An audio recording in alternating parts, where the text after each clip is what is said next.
Okay, so we're driving to Robert is here, and I want Grandpa to tell me about some of his happy memories with Eloisa in Cuba. The floor is yours. Yes, I was a good friend of her family. My brother was a student of engineering at Villanova University in Havana. And Manuel Suarez Carreño was the dean. So Alberto was one of the best students, and he became very good friend of Suarez. They call him Dr. Suarez. And then he liked to have barbecues at the farm. The farm was about 10 miles from my grandfather's farm, Finca Rutina. Yep. So whenever there was a barbecue or something like that, I went with Alberto to the farm. By the way, that farm didn't have a name. It didn't have a name? No. So then Suarez gave my brother Alberto a job one summer as a chemical engineering student to work in an experimental plant that he had to recycle oil. So he would buy oil from truck companies and buses. Used oil? Yeah, and then he refined it and put additives. And so he was ahead of his time in the environment. And then after refining it, then they put it in cans, and the name was Cuboil with K, K-U-B-I-O-L. So anyhow, when Alberto was working that summer at the farm, I used to go with him almost every day. Wow. And was that because of Ellie, or you just liked being there? Ellie was too young. She was only like 12. So mainly I went with a bunch of kids, like they were my cousins. I mean, we had that relationship. And they had a swimming pool and a basketball court, and we had the model airplanes that had a real motor, and we flew them with a string. Still they didn't have it like Mel with the radio control. No. And we did a lot of things, mainly with the boys. Xavier was number 9 and Eloisa number 6. So Xavier was younger than Ellie, but I kind of hang out with the boys. And with Mel, but they were much younger than me.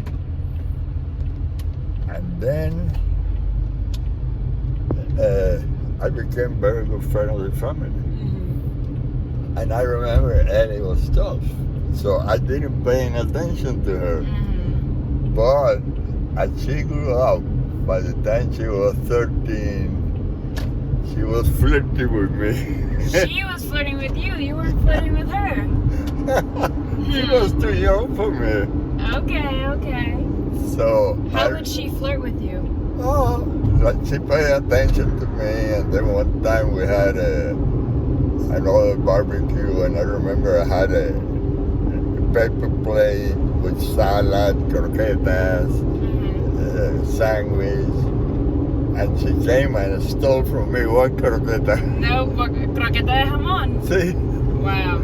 And how did you react? I like it.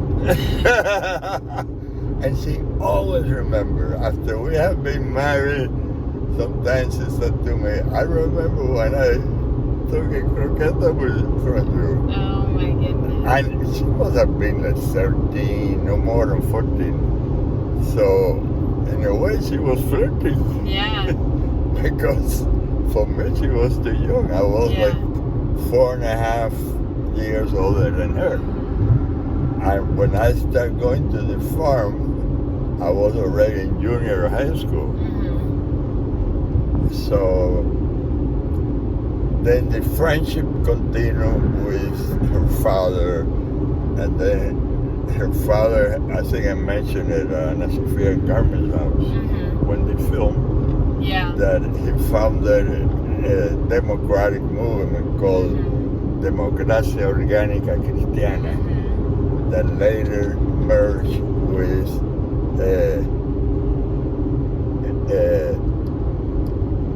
Movimiento Demócrata Cristiano, and then the two got together initially to fight Castro through democracy. So before fighting Castro by war things, we thought that we could reestablish democracy. So I used to go to those meetings. I remember I went to 2 meetings at Melchor Gaston's house, who was the father of Manolo Eloisa. And I was the youngest of the people that went to those meetings. Mainly were university professors, but I was so interested to learn about democracy that they invited me to go to those meetings. And by then I was already starting in the ACO, and in the ACO we studied encyclicals and all the social issues. So I remember before they moved to the Billboard next to Villanueva, they lived in a house in El Vedado. And one time we were meeting in the living room discussing the strategy for the Movimiento Demócrata Cristiano and todo eso. And as I said, I was the youngest. And she came from the house to the kitchen. And when she passed, I said, "Hola, Eli." And what did she say? Ella se cortó porque in front of all those men, including her father, I paid attention to her. And she never forgot that. Really? Hola, Eli. And did she say hello back? Of course. But you didn't get in a conversation? Oh, no. We were having a serious meeting about Christian democracy. And so what made you say Hola, Eli? Because I knew her from the farm. And she came through. The houses in El Vedado were long, and then the patio was on this side. So to go to the kitchen, you had to come through a hallway and make a U-turn and go to the kitchen. So spontaneously, I said, "Hola, Eli," and she was so happy for me. She was in heaven. And the other men probably didn't notice that. Her father was very distracted.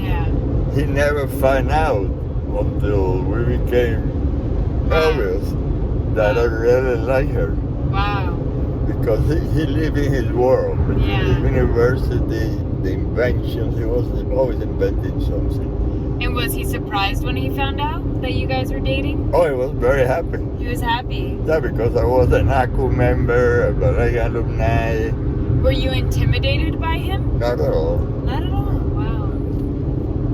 And then they moved to the house in the Billboard next to Universidad Villanueva, and it was a real nice neighborhood. Next to the house was a tennis court of the university, and Suarez used to play tennis with the president of the university, Father Kelly, who was an Augustinian. The Villanova in Havana belonged to the Villanova, Pennsylvania. So this priest had come from Pennsylvania to be the president of Villanova. Interesting. So I kept the friendship with them. By then, we were not going to the farm anymore. And then when I was, I think, sophomore at the university, I visited their house occasionally, but as a friend of the family. Yeah. And one day, she sent me a message. I don't know how, because we didn't have cell phones. Maybe she sent a note that she had cooked a lemon pie. A lemon pie, not a key lime pie, a lemon pie. Yeah, key lime pie. Key lime pie. For me to stop by after the university, and the class at the university were like from 6 to 10. Mm-hmm. And I was so shy that I invited a classmate that I also knew him from Bahrain. His name was Ricardo Coronado. So I invited Coronado to go to Eddie's house right across the street. To eat that key lime pie? Yeah. And yeah, she knew I liked it. And then I invited Ricardo because I was shy to go home myself. Yeah. So then when she became 16, she went to a studio to take a nice picture. And I had that picture in my room. I had 3 pictures, 1, 16, 18, and 20. And when she became 16, she asked they have several maids, and she asked the one that she was the most friendly, she named Ursula. And she said to Ursula, take this photo to the Diario de la Marina, who was the most famous newspaper in Havana. And the director was an ACU member too. And she wanted to publish her picture in the social pages. Wow, it's kind of like a dating app, but back in the 1950s. To see if I saw it. Really? And I saw it, so I called her by phone, and she was 16. So and what did you say? I was 20 and a half, and she was 16. So she was flirting. Yeah. And what did you say when you called her? Oh, I called her. I said, oh, what a beautiful picture. So then she was growing up. And something I was telling Sofia last night, that the girls in Cuba, when they were 16, 17, 18, they look much older. Like at 16, you look 19. Yeah. And the 18s, they look 21. Yeah. Maybe because of Hispanic heritage. Yeah. They were more developed physically and mentally. Yeah. And then, so I invited her to a dance at the university.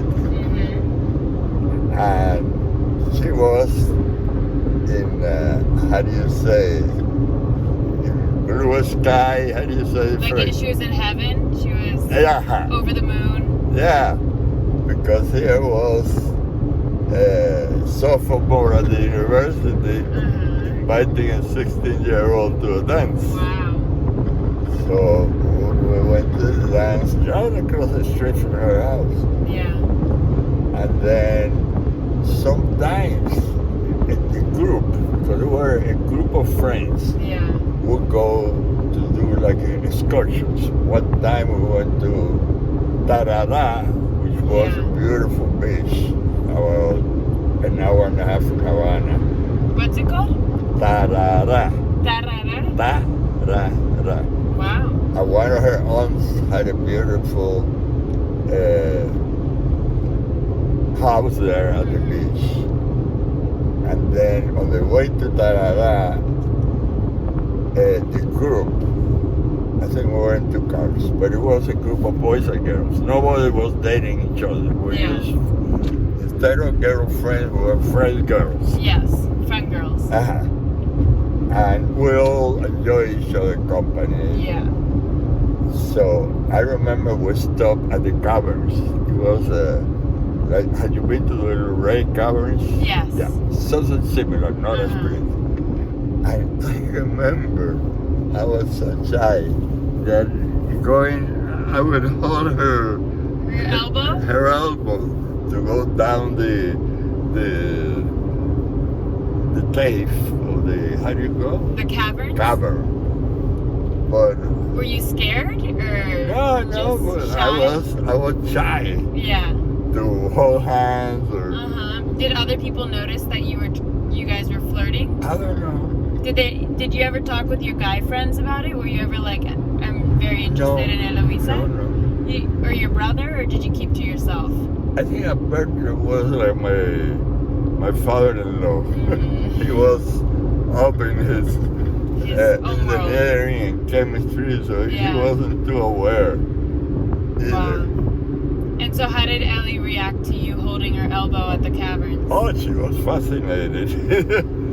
And then we spent a day, we had lunch, we danced, but mixing the couples. And another time we went to Mariel, where the Mariel boat was. But back then it was very normal. It was a naval base, and a group went there. It was very pretty. And then, what was your favorite kind of dancing? slow dancing. Slow dancing? Like, what kind of artists did you like? Let's see, Julio Iglesias wasn't around yet, but some Americans. Like dances. Frank Sinatra, or what kind of? Bro, you remember the hockey pucky? Yes. Yeah, things like that. Oh wow, that's fun. And do you know how to salsa? I don't think salsa was popular yet. What kind of dances were popular in Cuba? Por ejemplo, en el árbol de una niña está una canción romántica. Later I may remember others. But like, what type style of dance? Like, not the salsa. It was slow dancing, but romantic songs. I'm very pretty. So then we continue the friendship, and then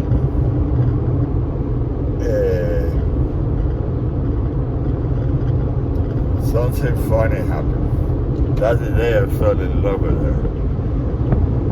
At the retreat house that the Jesuits had near Havana, it was on top of a hill. And there you could see the whole city of Havana at night, all illuminated. It was on the other side of the bay, so you could see the bay and the city.